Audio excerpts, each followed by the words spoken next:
If you start reading the Bible from the beginning, you'll get about halfway through the second book, Exodus, and you'll come to a bunch of ancient laws. Thou shalt do this, thou shalt not do that. Now, these laws are all written in the literary style we call prose discourse, and they're found all over the second, third, fourth, and fifth books of the Bible. There's over 600 laws.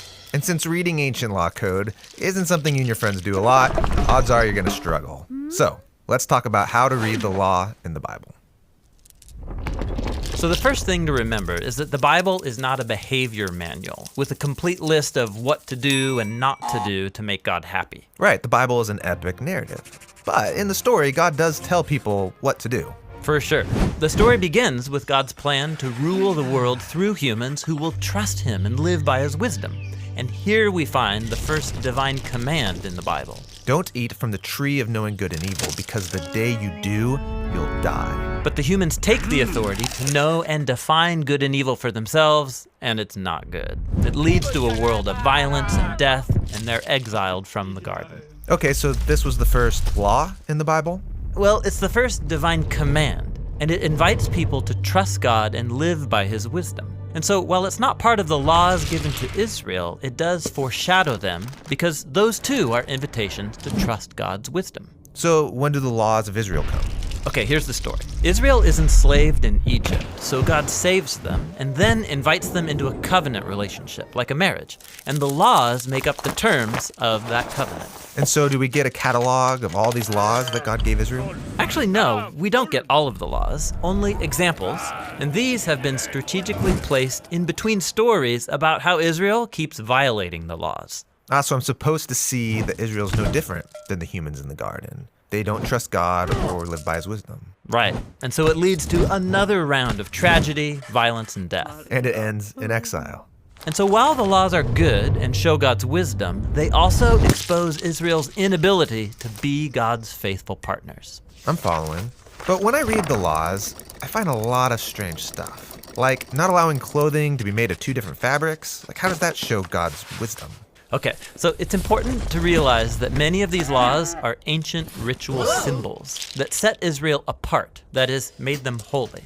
So some laws made Israel distinct from neighboring nations, while other laws kept them away from things that in their culture symbolized death, disease, and moral corruption.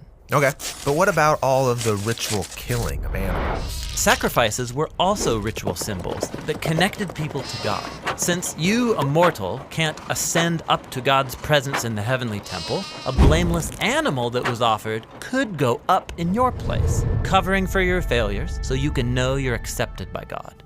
I see. But not all of the laws are ancient rituals. Some of them are just about being a good person and treating others well. Well, yes, but these laws aren't just about being good. They're about justice, which is a big deal to God. On the first page of the Bible, we learn that every human is made in God's image and is worthy of dignity. And these laws apply that ideal in Israel's day. In fact, these laws still underlie many of the concepts of justice and equality that we take for granted today. But some of the laws don't seem just, like laws that allow for slavery. Well, if you look at those laws in their ancient cultural context, you'll see that God's working with Israel as he finds them, pushing them towards justice. So slavery isn't abolished, but it is undermined. For example, Israel was supposed to reenact the Exodus liberation by releasing slaves and forgiving all debts every 7 years. This was revolutionary in the ancient world. All right. Now, what about all the laws about Sabbath rest on the seventh day and all the 7-day feasts? I mean, what's up with all of these sevens? Yeah, so these laws about sacred time are all connected to the first creation narrative in Genesis. God brings order out of chaos in 6 days that each have a clear beginning and end. But when you get to the 7th day, it has no end.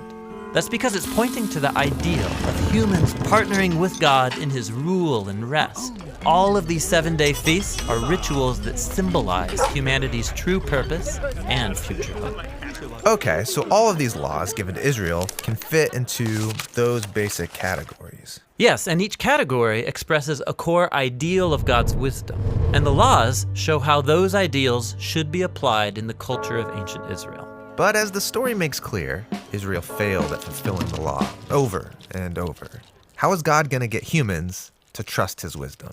Well, Moses and the prophets after him trusted that one day God would transform the human heart so people can be faithful covenant partners who trust his wisdom. And that brings us to the story of Jesus. Yeah, Jesus said he came to fulfill the law.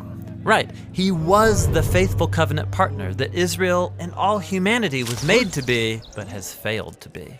Jesus lived by the divine ideals underlying the laws. And he taught that the laws are all fulfilled when you love God and love your neighbor as yourself. And Jesus promised that God's Spirit would come and transform his followers so they too could live this way. And so, when followers of Jesus read these laws today, we need to remember they were given to Israel in their ancient cultural setting. You couldn't follow many of them even if you tried. But what you can do is see God's wisdom in the laws. Right, and trust that God's Spirit can guide you to follow that wisdom as you learn to love God and to love your neighbor as yourself.